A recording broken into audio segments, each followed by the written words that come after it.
인사 나누시기 바랍니다. 주의는 환영하고 축복합니다. 은혜 받으시기 바랍니다. 네. 우리가 지난주까지 자아상과 가치에 대한 말씀을 살펴봤고 오늘 이제 태도에 대한 말씀을 드리려고 하는데 마치 삼각형과 같습니다. 자아상과 가치는 우리의 삶을 이루는 가장 근간이며 이거를 바탕으로 드러난 언어와 행동들은 태도를 통해 드러나게 되는데 오늘 설교 제목이 예수님이 가나안 여인에게 했던 말씀 그대로 인용했습니다. 내 믿음이 크도다 내 소원대로 되리라는 말씀인데 오늘 여러분의 자아상과 가치가 온전하고 거기서 나온 믿음의 태도를 통해서 여러분의 똑같은 응답의 연애가 있기를 바랍니다. 우리 옆에 분에게 한번 이렇게 축복해 주시면 좋겠습니다. 내 믿음이 크도다 내 소원대로 되리라. 네. 긍정의 힘이란 책에 나온 한 사람을 좀 소개하면서 설교를 시작하려고 합니다. 닉이라는 사람이 등장하는데 철도의 주차장에서 근무하는 사람입니다. 객차나 화차를 이렇게 연결하고 분리하고 조절하는 곳이 주차장인데 닉이라는 사람은 신체도 건강하고 힘도 세고 성실하기도 하고요. 또 주변 동료들과도 좋은 관계를 맺고 있는 아무런 할 데 없는 사람이었습니다. 그래서 그는 일로도 인정을 받았고 성실함으로 또 체격도 좋고 힘도 좋아서 맡겨진 일을 잘 감당하기도 했고요. 동료들과도 좋은 관계를 유지하고 있었는데 이 사람의 가장 큰 문제는 태도에 있었는데 부정적인 태도가 늘 존재했어요. 그래서 모든 일들이 일어날 때마다 최악을 상상하기 시작하고 늘 그래서 인생의 미래를 불안하고 두려워하고 염려하고 이게 이제 몸에 배어 있는 것처럼 그의 태도는 항상 삶에 대한 자신감도 없고 자기 인생에 대해서 늘 부정적이고 또 일어난 일들에 대해서 늘 불안함도 있으면서 최악의 상황을 늘 상상합니다 하는 이런 태도가 그에게 존재했습니다. 어느 날 동료 직원이 생일을 맞이하면서 이제 좀 일을 일찍 마무리하고 생일을 함께 축하해주기 위해서 이제 가게 됐고요. 닉이 마지막 남겨진 것들을 좀 점검하고 가기로 했어요. 그래서 먼저 동료들은 떠났고 닉이 이런저런 거를 점검하다 그만 그 열차의 냉동칸에 갇히게 됐습니다. 들어가 점검하는 게 문이 닫혀버리면서 갇히게 됐는데 이제 문은 열려지지 않고 아무리 소리를 외치고 손으로 두드리고 피멍이 들 정도 두드려도 이미 사람들은 다 떠난 상태여서 들어주는 사람이 없었습니다. 닉의 그 부정적인 그의 태도가 만들어낸 것은 최악을 상상하기 시작하죠. 냉동칸에 갇혔다는 것을 확인하는 순간에 자기가 얼어 죽을 것 같은 점점 추위가 밀려 들어오기 시작했고 그리고 아무도 지금 없다는 것을 생각하니까 이제 얼어 죽지 않더라도 여기 있는 공기가 한정돼 있으니까 아마 산소가 다 사라지면 숨이 막혀서 죽을 것 같기도 하고 이런저런 불안함이 물밀듯 밀려오면서 죽음을 상상하기 시작했습니다. 아무리 외쳐도 구해주는 사람이 없고 점점 몸은 추워져서 얼어가고 있는 것 같고 공기는 점점 줄어드는 것 같고 그래서 그는 마지막 끝에 죽음을 생각하면서 자기의 상황을 좀 어쨌든 알려야 될 것 같아서 안쪽에 있는 펜이 마침 있어서 펜을 꺼내고 구석에 있는 낡은 마분지 하나를 발견해서 그곳에 자기의 그 상황을 썼습니다. 이렇게 그는 기록을 남겼어요. 너무 춥다. 몸이 마비된다. 빨리 나가지 않으면 아마도 이것이 내 마지막 글이 될 것이다. 그의 상상하고 마지막 기록한 글처럼 그는 다음 날 동료들이 와서 문을 열어봤을 때는 이미 한쪽 구석에 쪼그린 상태로 죽어 있었습니다. 부검을 했는데 결과는 동사, 얼어서 죽어온 것으로 나타났어요. 근데 놀라운 사실은 그 열차는 전원 연결되어 있지 않았고요. 그래서 얼어 있지 않았어요. 그 안에 있는 온도는 밖의 온도보다 조금 낮았고 그리고 전원이 공급되어 있지 않아서 결국 냉동 열차이지만 전혀 작동하지 않는 고장나 있는 상태의 열차 칸에서 실제로 닉은 동사로 죽었습니다.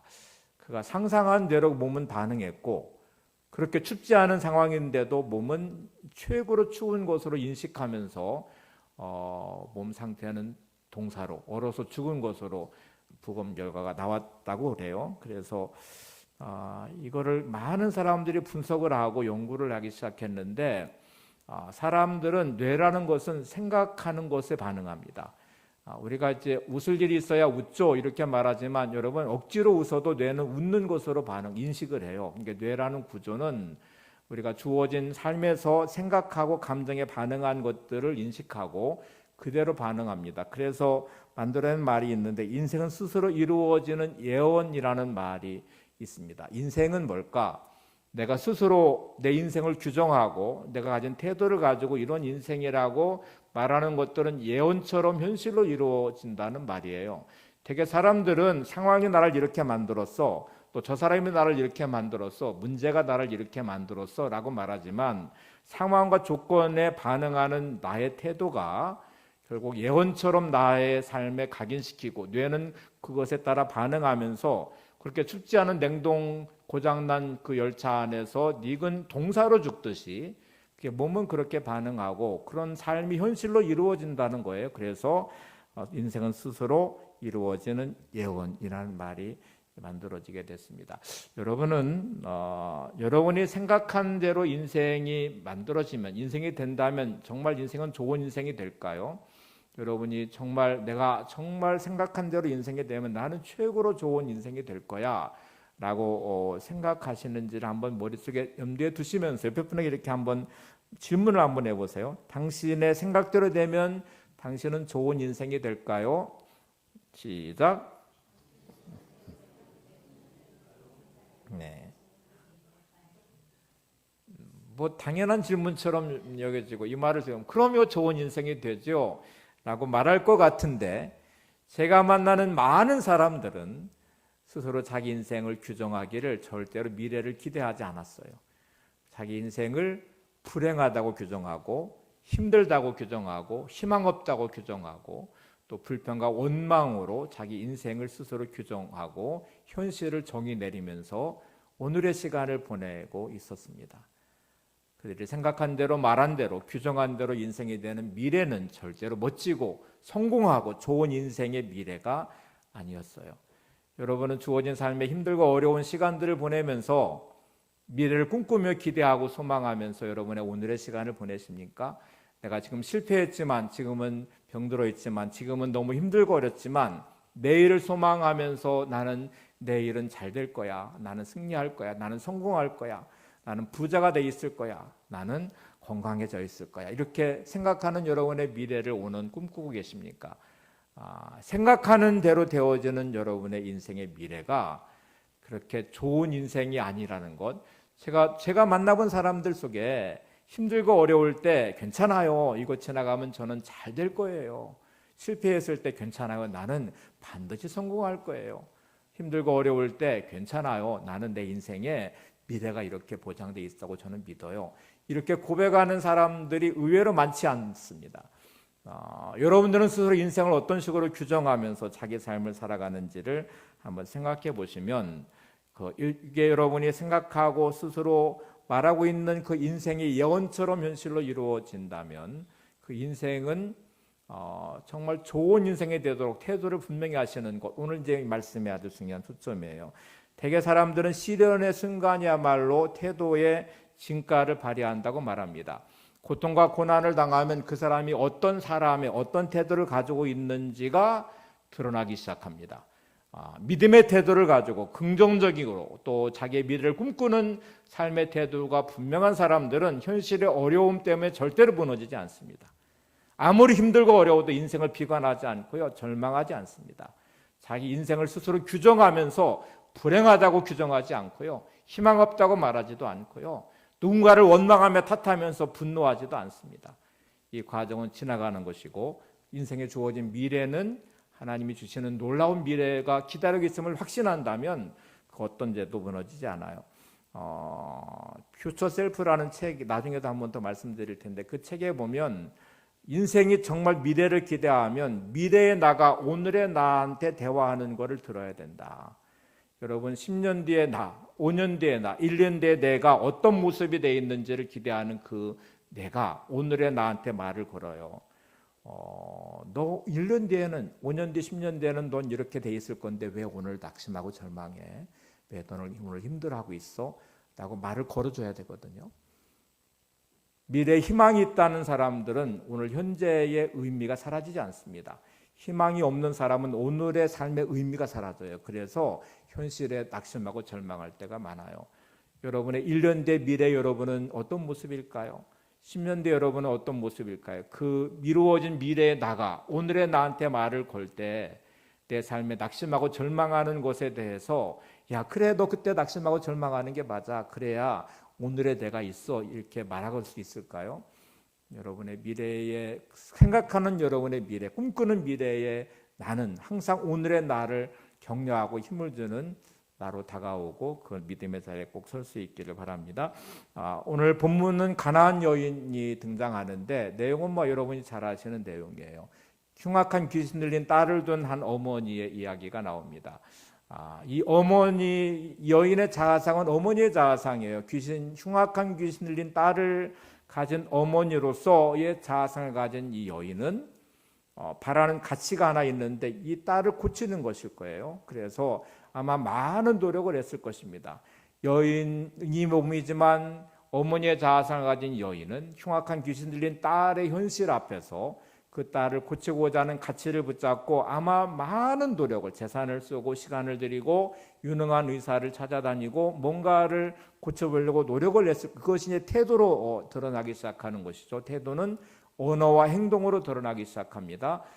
어머니의 자아상을 가지고 딸을 고치려고 하는 가치를 붙잡은 여인은 백방으로 노력하면서 그의 태도는 이 흉악한 귀신 딸을 고치려고 노력했을 거예요. 근데 아마 오늘 현실은 그 모든 게 통하지 않는 절망감 안에서 한 가지 소식이 들려오기 시작했는데 예수님이라는 분에 대한 소문이었어요. 예수님이라는 분이 계신데 그분은 병자도 고치시고 귀신 들린 사람의 귀신도 쫓아내시고 죽은 자도 살리시는 분이라는 소문을 들었고, 근데 오늘 성경의 마태 기자는 가나안 여인이라고 딱 써놨습니다. 마가복음은 수르복의 여인이라고 했는데 마태복음은 의도적으로 가나안 여인이라고 썼어요. 이 이스라엘 백성이 출애굽을 했을 때에 가나안 땅에 사는 가나안 사람들은 이방 사람들이며 우상을 숭배하는 사람들이고 하나님의 심판의 대상이었고 그리고 다 몰아내서 진멸해야 될 대상이었어요. 그러니까 함께 거주할 수 없는 사람들인 것처럼 마태 기자는 마치 이 당시에 이 여인은 유대인들에게는 이방인이요 또 아마 같은 사람들에게 있어서 흉악한 귀신들이 딸을 통해 고통받는 여인의 삶은 버림받은 저주받은 인생처럼 인식하도록 하기 위한 장치인 것 같아요. 가나안 여인, 이 여인이 이제 그래. 우리가 살면서 우리의 삶의 자리가 어느 순간부터 소외되고 외롭고 고통당하고 실패한 나는 모든 사람들로부터 고립된 듯한 아무도 내 아픔을 알아주지 않는 고통과 아픔 속에서 스스로 소외되어 있는 듯한 버림받은 저주받은 인생 같은 거를 느끼고 있는 내 삶은 마치 가나안 여인의 모습일 거예요. 근데 오늘 본문의 시작은 예수님이 그 여인이 살고 있는 수르와 시돈과 두로와 시돈 지방으로 들어오셨어요. 이 여인에게는 너무 감사한 일이죠. 내가 찾아갈 수도 없는 곳. 예수님에게는 마치 이방인인 자기는 찾아갈 수 없지만 찾아오시는 예수님이시니까 너무너무 감사하고 기회를 얻었다고 생각한 여인은 예수님을 향하여 태도를 분명히 하면서 이렇게 외칩니다. 마태복음 15장 22절을 보세요.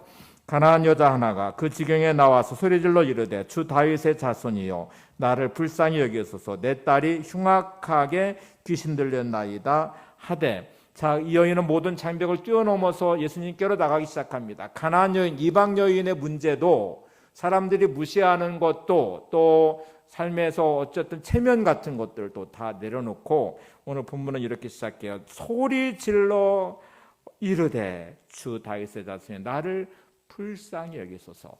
자기를 최대한 낮추면서 나를 불쌍히 여겨주세요. 이 처지와 환경을 한번 보세요. 우리는 되게 자존심 체면이라는 것 때문에 남들 앞에 자기의 치부를 드러내기를 원치 않죠. 또 내 문제를 말하면 더 비참해질 것 같아서 숨기면서 가면을 쓰는 경우도 참 많아요. 근데 여인은 이제 어머니의 자아상과 흉악한 귀신 들린 딸을 두었다는 이제 이 자아상의 가치는 치료를 해야 되겠다는 거잖아요. 그러니까 이거 체면도 뭐 필요 없고요. 또 상황도 뚫고 나가야 되고 여자의 몸으로서도 어쨌든 예수님을 만나야 되니까 소리를 지르기 시작합니다. 물에 빠진 사람이 체면 세우면서 아주 점잖게 살려주려면 살려주고 말라면 말고요. 이렇게 하지 않잖아요. 그러니까 너무너무 간절하게 소리 질렀어요. 불쌍히 여달라고 외쳤어요. 근데 오늘 본문은 이상하리 마치 예수님은 철저하게 외면을 하세요. 못 들은 척 하시고 못 들은 것처럼 행동하십니다. 안타까우니까 아마 제자들이 뒤에서 여자가 소리를 칩니다. 부르고 있습니다. 라고 말하니까 예수님이 나는 이스라엘 집에 잃어버린 양 외에는 부름받지 않아 보내심을 받지 않았다. 그리고 아예 외면하고 그냥 거절을 해버렸어요. 여인의 태도는 여기서 굴복하지 않아요. 마태복음 15장 25절에 보시면 여자가 와서 예수께 절하며 이르되 주여 저를 도우소서. 여전히 그 여인은 주님을 향하고 태도를 분명히 하고 와서 절하면서 주님 저를 도와주십시오 이렇게 간청합니다. 예수님은 그 여인의 말에 진짜 매정알이 마치 매몰차게 이렇게 반응하셨습니다. 마태복음 15장 26절을 같이 보시죠. 대답하여 이르시되 자녀의 떡을 취하여 개들에게 던짐이 마땅하지 아니하니라. 자, 지금 예수님은 이 가나안 여인을 향하여 개 취급을 하고 있어요. 야, 자녀의 떡을 취하여 개들에게 던짐이 마땅하지 않다. 이 말은 야, 너는 개같이 하찮고 초라한 존재인데 내가 왜 너한테 네 소원을 들어줘야 돼? 내가 너의 입에 너의 딸을 고쳐줘야 돼? 라고 아주 완강한 거절을 하신 거잖아요. 진짜 매몰찬 거절이죠. 깊은 상처를 줄 만큼의 거절이죠. 우리는 인생을 살다가 이런 거절감으로 절망하는 경우도 많고요. 분노하는 경우도 많아요. 힘들고 어려울 때 환경이 나를 거절하듯이 패배감에 실패한 나의 삶의 자리에 또 관계의 상처 안에서 우리는 분노하기 시작합니다. 그리고 모든 인생을 내팽개치듯이 자포자기해버리고요. 다 뒤집어 엎어버리기도 해요. 끝장내겠다는 듯이 자존심이 상한다고, 기분이 나쁘다고, 나를 이렇게 대접한다고, 또 내 삶은 이렇게 비참하다고 모든 삶을 뒤집어 엎어버리고 끝장내듯이 단절시키며 삶을 그렇게 무너뜨리는 경우도 많습니다. 태도가 만들어낸다는 걸 기억하셔야 돼요. 여러분이 가진 태도가 언어로, 행동으로 드러나는 순간이에요. 사람들의 태도는 그냥은 잘 안 드러나요. 평상시 좋을 때는 다 좋은 사람이에요. 온유한 사람이에요. 품위가 있고 인격을 갖춘 사람 같이 보여요. 근데 문제를 만나게 되면 그 사람의 태도는 그때 드러납니다. 그 사람의 진가가 그때 드러나는 거죠. 그 사람은 어떤 태도를 가지고 있는지. 제가 어릴 때 구정물통을 많이 봤는데 진짜 지저분하고 더러운 거거든요. 먹는 음식에 찌꺼기들을 버리는 거니까. 근데 그 구정물통도 가만히 놓으면 기가 막히게 위에 맑은 물이 떠 있어요. 막대기로 저으면 밑에 있는 게 다 드러나요. 우리 인생은 환경과 문제와 관계들은 여러분의 내면을 저어버려요. 그리고 진짜 그의 태도의 진가가 그때 드러나기 시작합니다. 그가 어떤 사람인지가 드러나요. 평상시는 점잖고 신앙도 있고 믿음도 있고 예배자인 것처럼 보여지는 사람이 고난과 고통과 관계에 대해 어떤 문제에 직면하면 세상 사람보다 더 악한 모습으로, 세상에 믿음이 없어도 저렇게 없을까 하는 모습으로 그 사람의 진짜 모습이 드러나는데 그게 여러분의 태도라는 거를 기억하셔야 돼요. 자, 이 여인은 이렇게 오는 과정에 단계들의 장애물들을 만났어요. 어느 순간에 내가 이 정도까지 했는데 나한테 이렇게까지 해? 내가 예수님 아니면 뭐 치료할 사람이 없을까 봐? 그럴 수도 있고요. 내가 진짜 더 이상 못할 것 같아. 그럴 수도 있는데요. 여인은 어머니의 자화상과 딸을 고치겠다는 가치를 붙잡았고요. 예수님께 소망을 두었어요. 이 태도가 변하지 않는 이상은 포기하지 않을 겁니다. 마태복음 15장 28절을 보세요. 예수께 대답하여 이르시되 여자여 내 믿음이 크도다. 15장 27절을 먼저 보시죠. 여자가 이르되 주여 올소이다마는 개들도 제 주인의 상에서 떨어지는 부스러기를 먹나이다.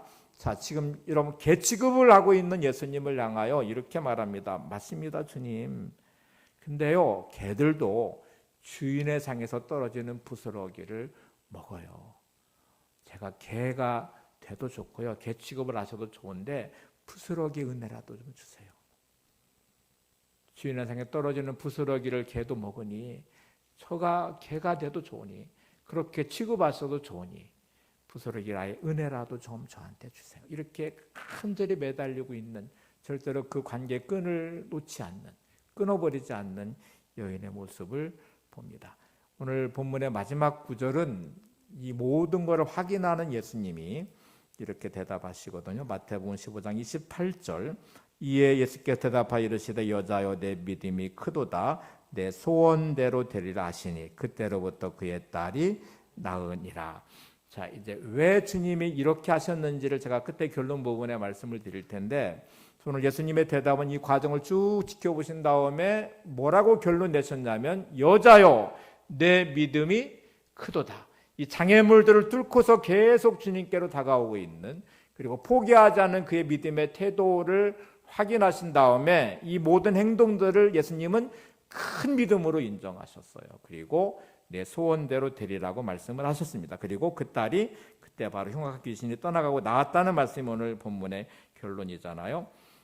여러분, 기적을 행하시는 분은 예수님이세요. 능력의 예수님이시지만 그 여인의 흉악 귀신의 딸을 고친 것은 그 여인의 믿음의 태도 때문이었습니다. 그 여인의 믿음이 예수님의 능력의 통로를 열어서 치유하는 기적을 경험하게 했다는 것이죠. 사람들이 나를 대신해서 믿어줄 수가 없어요. 여러분의 인생을 위로하고 격려하고 힘을 줄 수는 있지만 여러분의 인생을 책임질 수도 없어요.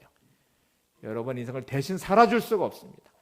누군가 믿음 좋은 사람의 간증이 내게 도전이 될 수는 있지만 그 간증, 똑같이 믿는 하나님인데 그 하나님이 나의 하나님이 되시는 것은 별개의 문제. 그건 여러분의 믿음의 결과이기 때문에 그래요.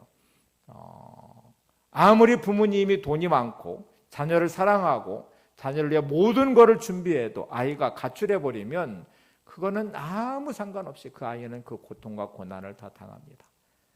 부모님이 준비되어 있어서 아이를 충분히 뒷바라지하고 도울 준비가 되어 있지만 아이가 공부하는 것을 포기해버리면 더 이상 좋은 대학도 유학도 보낼 수 없을 거고요. 할 수 있는 게 없어요. 그거는 부모의 역량과 상관없이 자녀가 그거를 수용하고 연결된 상태에 그거를 통해서 이룰 미래를 꿈꾸며 기대하며 뭔가가 할 때에 이루어지는 것이잖아요.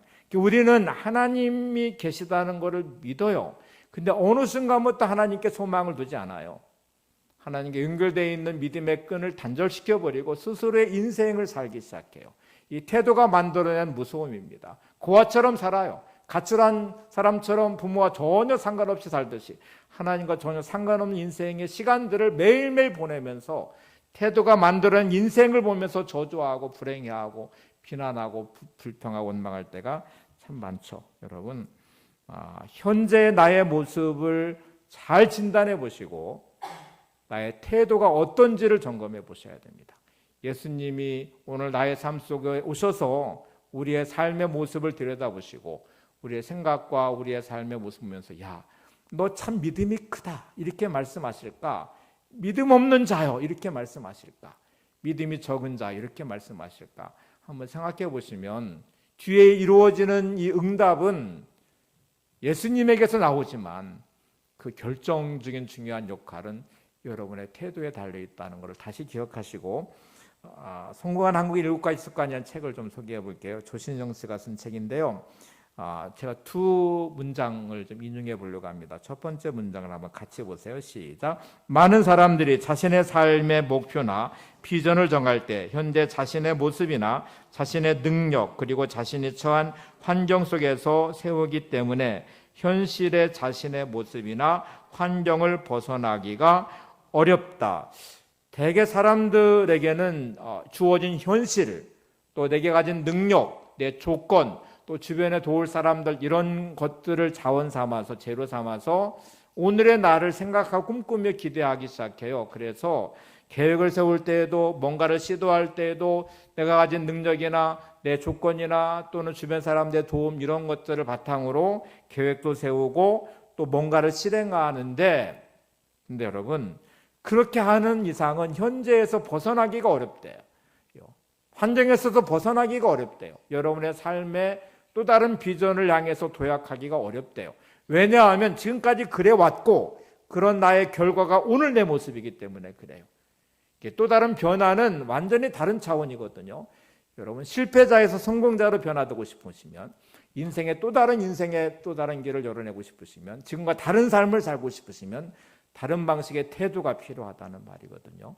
지금 가진 태도가 만든 나의 오늘이 만족스러우시면 계속 그 태도를 가지시면 돼요. 근데 이 모습이 만족스러운 모습이 아니고 더 변화되고 싶고 미래에 정말 놀라운 인생의 길을 열어가고 싶고 또 하나님이 주시는 복의 자리로 나가고 싶다면 여러분 태도를 바꾸셔야 됩니다. 하나님이 주신 태도를, 믿음의 태도를 가지고 다른 방식의 삶을 살아내셔야 돼요. 그 다음 문장을 좀 보시면요, 이제 성공적인 삶의 길로 가는 태도를 이렇게 말합니다. 다른 거로 같이 보세요. 내가 갖고 싶은 것과 내가 하고 싶은 것을 한번 써보는데 그것을 현재 나의 상황이나 능력의 틀에 묶어두지 말고 무제한의 재물이 내게 주어진다면 그때 내가 갖고 싶은 것이 무엇이며 내게 무제한의 기회와 능력이 주어진다면 그때 내가 하고 싶은 것이 무엇인가를 생각해보고 적으라. 그리고 그것을 내 삶의 목표로 삼으라. 여러분, 변화를 원하고 성공을 원하면 이제 기존의 삶의 태도와 방식을 일단 내려놓으시고 내가 갖고 싶은 거, 하고 싶은 것, 이루고 싶은 것들을 상상하고 기대하고 꿈꿉니다. 그래서 무제한의 재물이 내게 주어질 때 그 돈을 가지고 나는 뭐를 할 건지, 무제한의 기회와 능력이 주어질 때 나는 그 기회와 능력으로 어떤 인생을 만들 것인지, 어떤 삶을 살 것인지를 꿈꾸래요. 그리고 그거를 적어놓고 그거를 기대하면서 그 미래를 향한 나의 인생의 길을 열어놓는 태도를 가지면 미래는 그렇게 열려간다는 것입니다. 미래의 나가 현재의 나에서 말을 걸 때 그 미래의 나는 여러분 성공한 내가 돼야 되잖아요. 가난하신 분들은 물질적인 자유를, 경제적 자유를 얻은 내가 돼야 되잖아요. 기회가 없고 능력이 없어서 못했다고 생각하는 경우는 기회와 능력이 무제한으로 주어졌을 때 이루어진 인생의 미래에 내가 오늘의 나한테 말을 걸어와야 되겠잖아요. 그거를 성경은 믿음이란 단어로 표현합니다. 믿음의 규정을 잘 보시면, 제가 이분이 예수 믿는 분이 안 믿는 분인지는 모르겠어요. 근데 그 언어 자체는 완전히 믿음의 언어예요. 자, 이제 히브리서 11장 1절 2절의 믿음장에 믿음을 이렇게 정의를 내렸습니다. 같이 보세요. 믿음은 바라는 것들의 실상이요 보이지 않는 것들의 증거니 선진들이 이로써 증거를 얻었느니라. 자, 믿음은 바라는 것들의 실상이요 보이지 않는 것들의 증거다. 이미 미래이지만 오늘 내가 이루어진 것처럼 믿고 신뢰하고 순종하면서 삶을 살아내는 믿음이 결국 삶의 현실로 드러나게 하는 것. 선진들이 다 이로써 증거를 얻었다는 말씀이에요. 자, 이제 상황을 성경으로 돌려보셔서 여러분이 알고 있는 믿음의 사람들을 몇 사람만 한번 상상해 보실래요? 그분들은 환경이 좋아서 성공한 것일까요? 능력이 있어서 성공한 것일까요? 조건이 좋아서 성공한 것일까요? 아니요. 성경은 한결같이 모든 상황과 문제를 믿음으로 뚫고 나가서 하나님의 능력으로 성공한 사람들입니다. 아브라함이 75세 나이에 부름받았을 때 하나님의 약속은 자식이 없는, 이 몸의 상태는 자식을 낳을 수 없는 몸일지 모르지만 하나님은 민족을 말씀하시고 하늘의 별처럼 바다의 모래알처럼 많은 자손을 주시겠다는 말씀을 붙잡고 하나님 말씀에 순종해 떠나가는 아브라함을 보세요. 100세가 될 때까지 하나님의 언약한 자식은 없었지만 그 말씀을 믿고 순종하는 아브라함, 중간에 무너지고 있는 아브라함도 보세요. 여러분, 요셉의 인생이 하나님의 주신 꿈을 붙잡고 그 꿈꾸는 인생의 미래는 다른 별단이 닭에 절하고 해와 달과 별들이 절하고 뭐 이렇게 꿈 이야기를 하면서 미움을 받잖아요. 근데 여러분, 요셉의 환경은 노예로 전락하고 감옥에 들어가고 이렇게 전락해 가고 있어요. 환경은 점점 비참해지는데 성경은 하나님이 함께 하심으로 형통했다는 말은 요셉은 꿈꾸는 걸 멈추지 않았다는 거예요. 하나님 주신 비전을 따라서 자기 인생을 꿈꾸었고 미래를 소망했어요. 다윗은 왕의 기름 부음 받았던 10대의 나이에 그 이후로는 많은 고난의 광야의 시간을 거쳐가지만 무너지지 않았던 이유는 하나님이 주신 자아상을 붙잡고 가치를 따라서 바른 태도를 가졌기 때문에 광야를 뚫고 지나가 왕의 자리까지 이르게 되는 거잖아요. 여러분, 이런 믿음의 태도가 오늘 여러분의 삶을 움직여가고 있습니까? 무너져버린 삶의 자리에, 비참한 삶의 자리에, 주어진 삶의 현실의 참혹함 안에서 하나님의 자녀됨의 자아상을 가지고 믿음의 태도를 따라서 여러분의 삶을 세워가고 있는지, 루엘 피코크의 말을 하나 인용해 볼게요. 태도와 사고가 긍정적인 사람, 도전과 역경을 즐기는 사람이라면 성공을 절반은 이룬 것이다. 다시 잘 보세요. 태도와 사고가 긍정적인 사람, 도전과 역경을 뭐하는 사람이에요? 즐기는 사람은 이미 성공의 절반을 이루었다고 말합니다. 대개 우리는 태도에 문제가 생겨서 부정적인 태도는 현실을 포기해버리고 역경과 고난을 힘들어하고 지치면 이거를 걸림돌되어 넘어지긴 하지만 발판되어 도약하는 자리가 되지는 못해요. 근데 이거를 긍정적인 태도를 가지고 있는 사람, 그리고 역경과 고난, 도전을 즐길 줄 아는 사람, 이거를 통해서 뭔가 기회를 얻고자 하는 사람들은 이거를 뚫고 나간다는 말이죠. 제가 이제 아주 여러분이 잘 아는 한 사람을 예를 들어볼게요. 현대 정주영 이제 회장님 돌아가셨지만 이분 한번 생각해 보세요. 형제들이 많은 집안에 강원도에서 가난한 농부의 아들로 태어나서 학력도 일단 없어요. 근데 미래를 꿈꿀 수 있는 것은 묶여있는 환경에 농사꾼, 그것도 소작농이 전부일 거예요. 여기서 벗어날 길이 없어요. 장남이니 줄줄이 달려있는 동생들을 책임져야 될 상황에 놓여져 있는 자기의 현실이 존재해요. 근데 정주영 씨는 여기에 묶이지 않기 위해서 가출을 여러 번 시도합니다. 그리고 그거를 뚫고 나가기 시작해요. 그 이후에 만난 수많은 역경과 고난들을 뚫어내기 시작해요. 그의 이야기들이 많이 있지만 포항에 조선소를 세우려고요, 설계도 하나 가지고 영국에 가서 돈을 빌려올 때 그 설계도 하나로 설득해내죠. 못한다고 말하지 않잖아요. 그가 학력의 문제가 되지도 않고요, 그가 가지고 있는 경험과 능력도 문제되지 않아요. 그냥 그 모든 것을 뚫고 지나가는 그의 태도가 지금의 현대를 만들어 놔, 자동차를 만들 때도 마찬가지고요. 근데 여러분, 우리는 이렇게 많이 말합니다. 나는 못 배웠으니까, 우리 집은 이러니까, 내 현실은 이러니까. 그리고 스스로 한계를 지어놓은 나의 태도가 만들어낸 내 인생이 오늘의 나예요.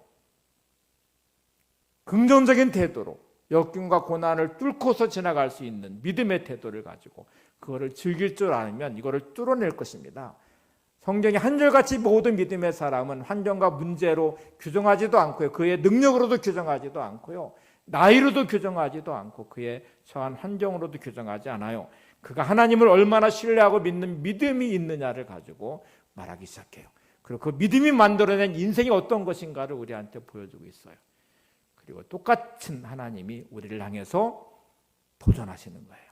너에게는 어떤 태도가 있는지, 진짜 믿음의 태도를 가지고 있는지.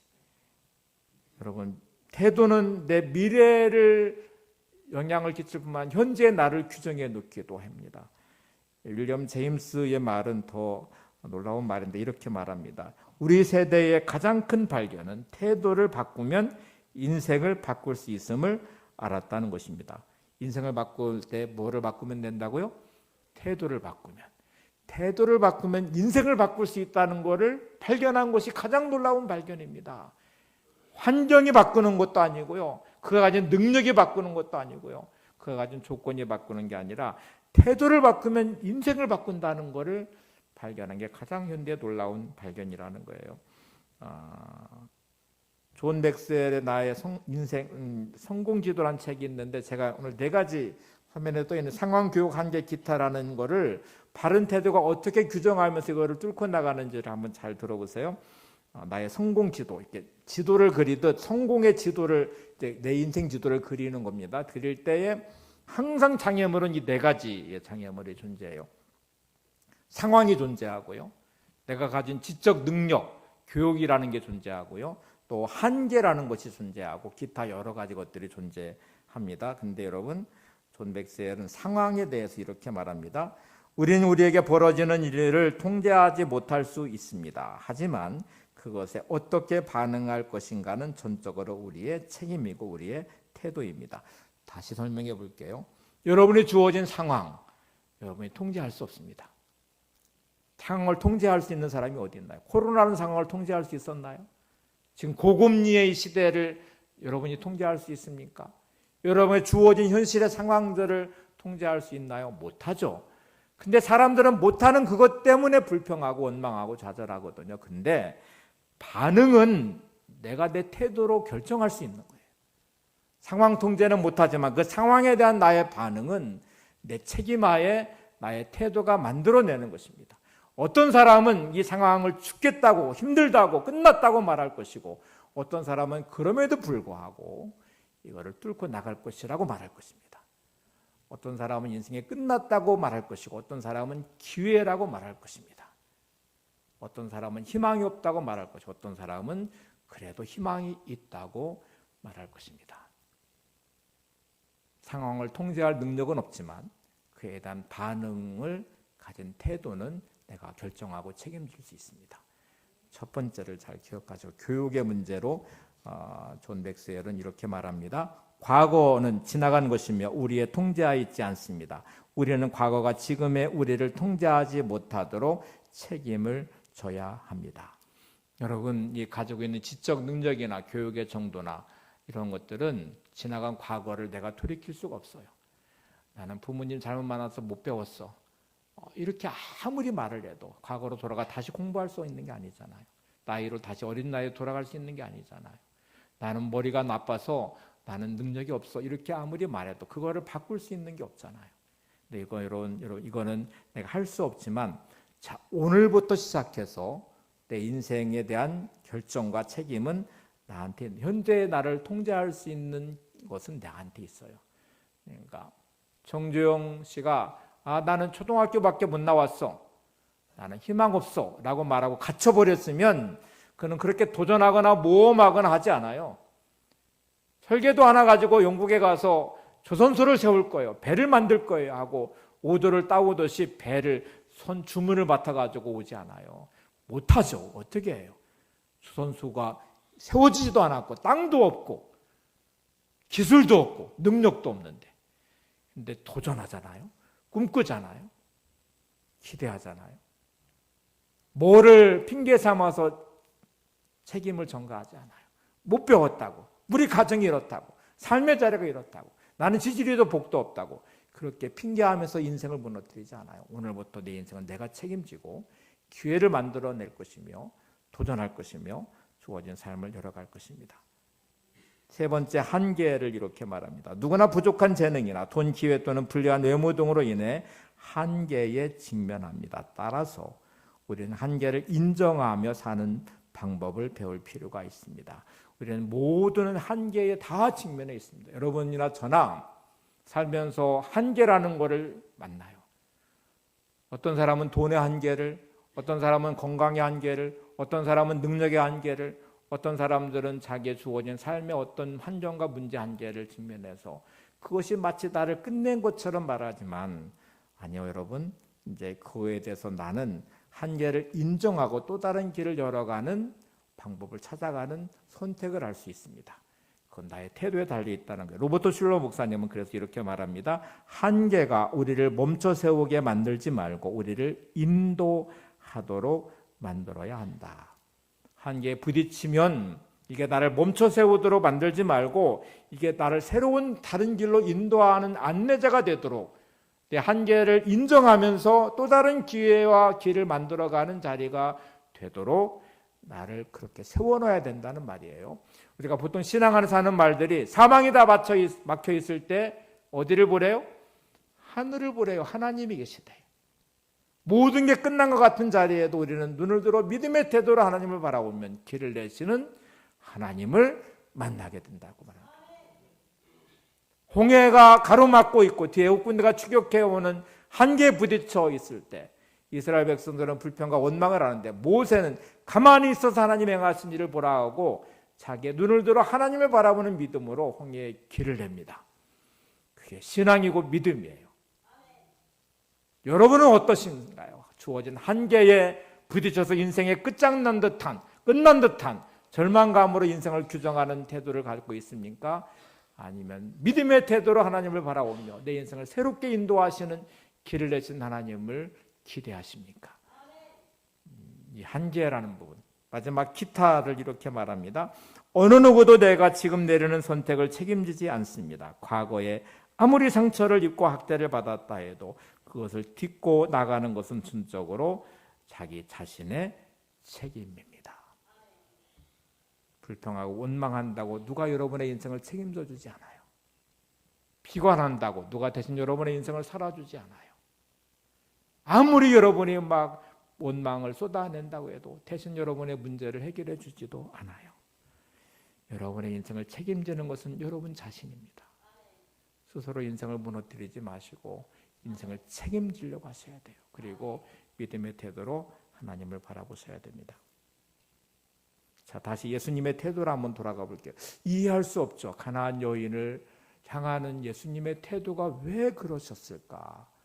왜 저렇게 철저하게 무시하고 외면하고 개취급을 하고 주님이 그런 신분이 아닌데 왜 그렇게 하셨을까?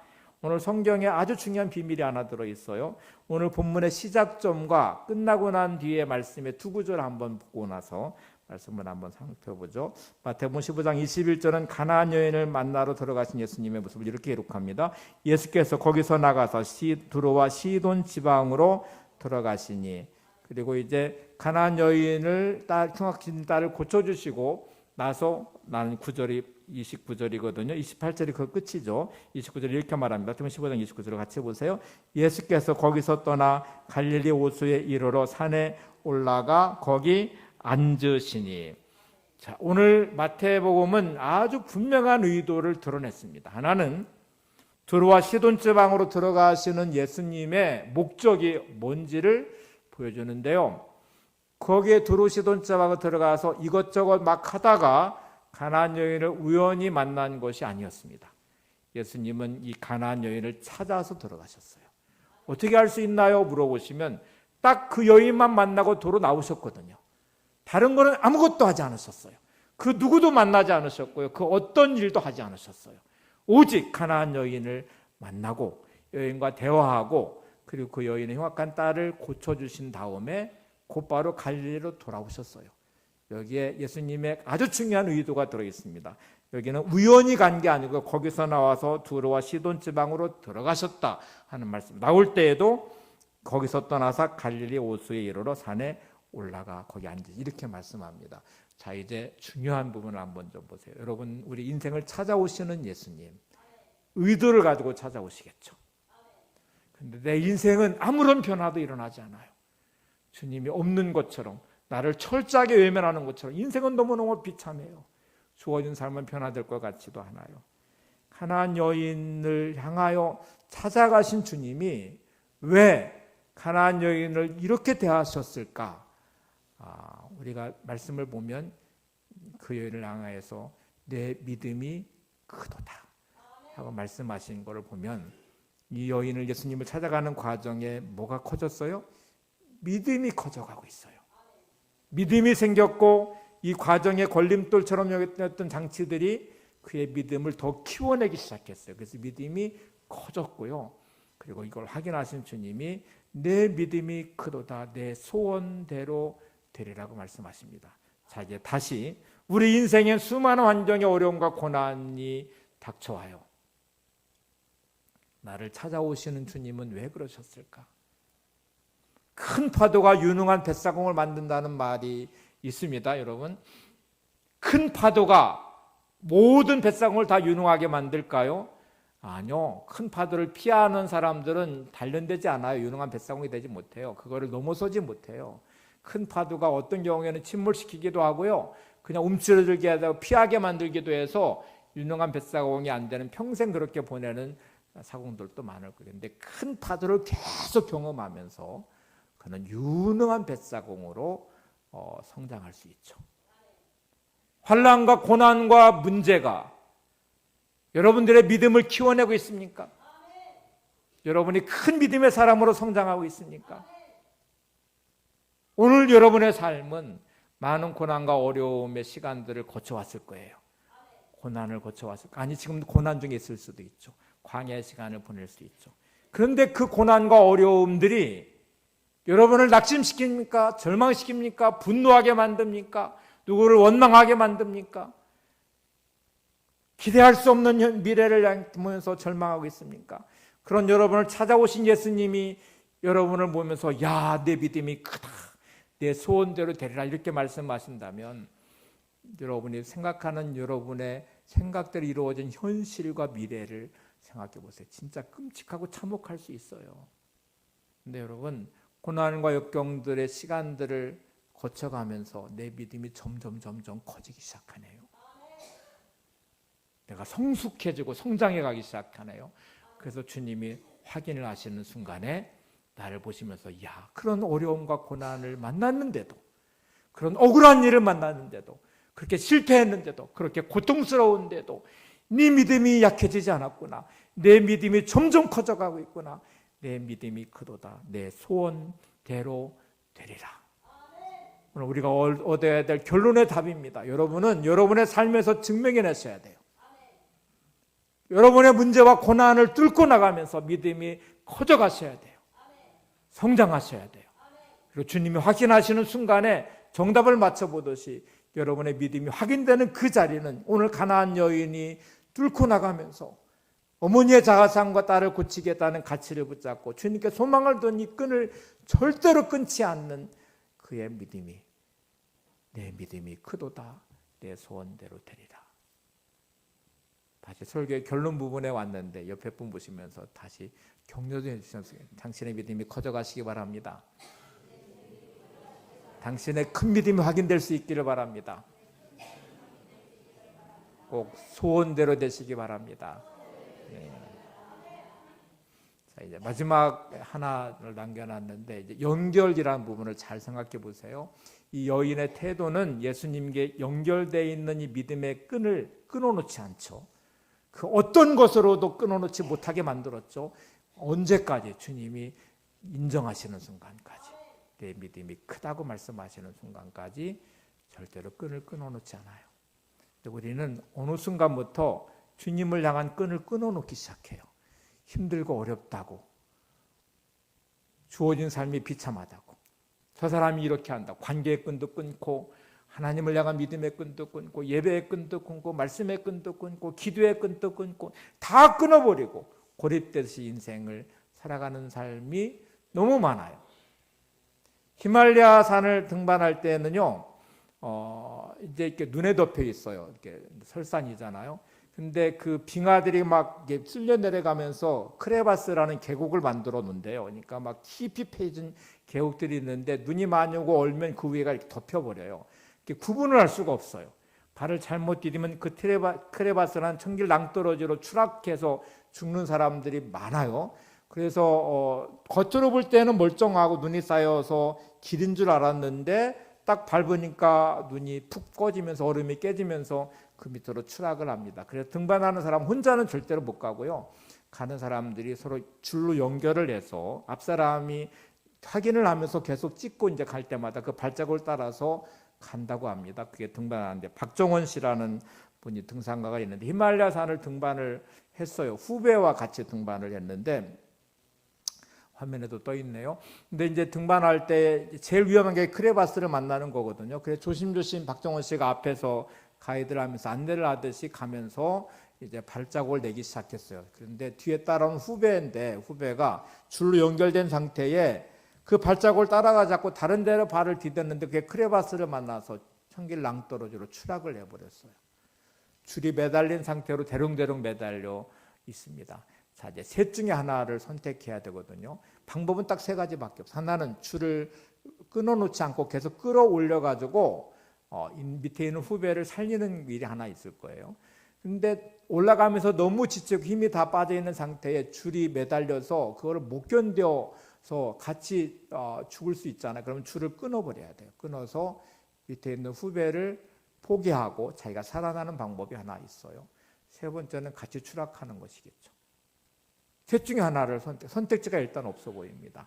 그런데 박정원 씨는 포기하지 않았어요.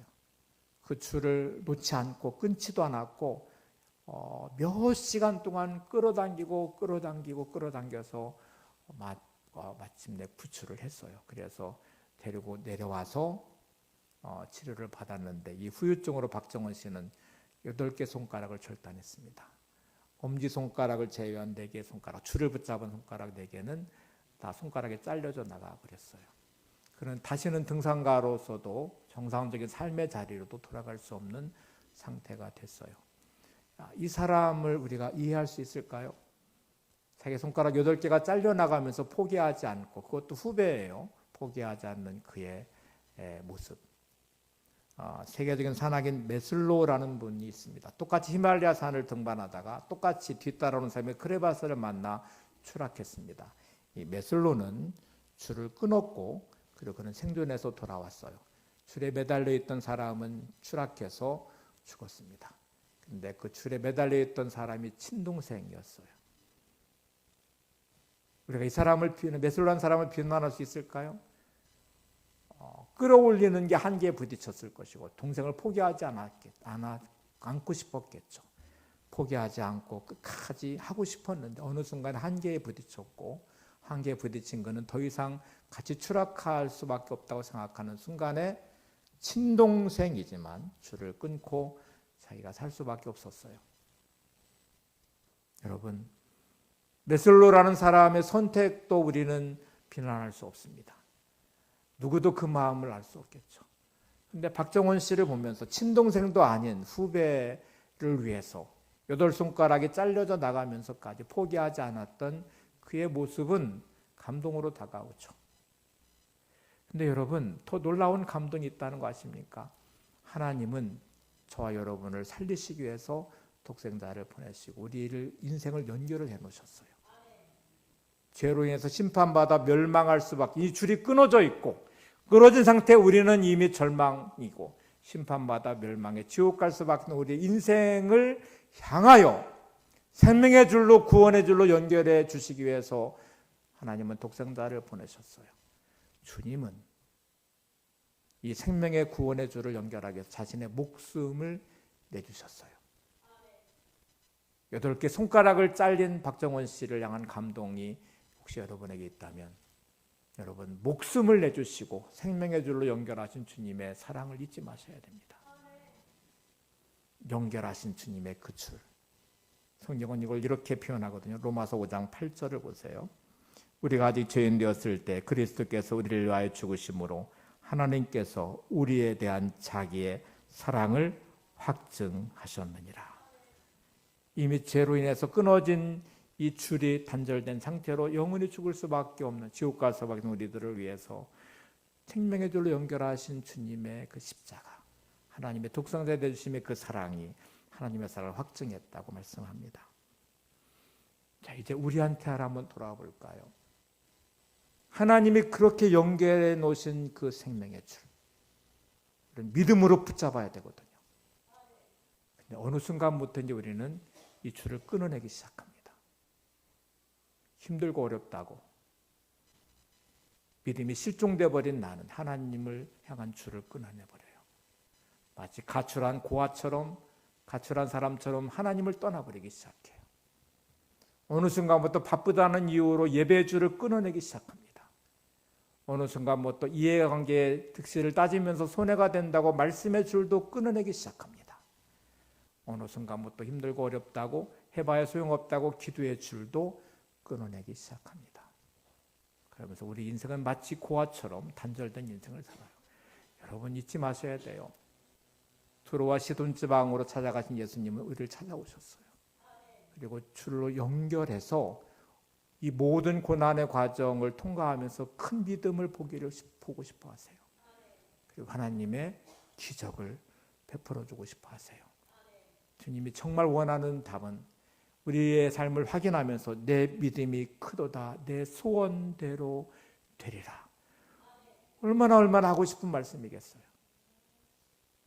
자녀를 둔 부모가 무한히 공급할 능력이 있다면 최대한 투원하고 지원해서 이 자녀를 반듯하게 세워서 좀 사람 노릇하고 세상에 영향력 있는 사람이 되고, 공부를 한다면 좀 유학까지도 보내고 싶을 것이고, 뭔가 좀 투원하고 싶으면 최대한 하고 싶을 때 이 부모의 줄을 끊어버린 자녀, 가출한 자녀처럼 그렇게 살아가는 삶이 안타까운 것처럼 하나님이 우리를 찾아오시고 주님이 목숨으로 연결해 놓은 이 줄을 우리는 이런저런 일들 때문에 막 끊어내요.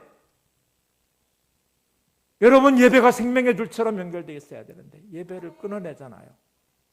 말씀이 우리의 생명의 줄인데 말씀을 다 끊어내버리잖아요.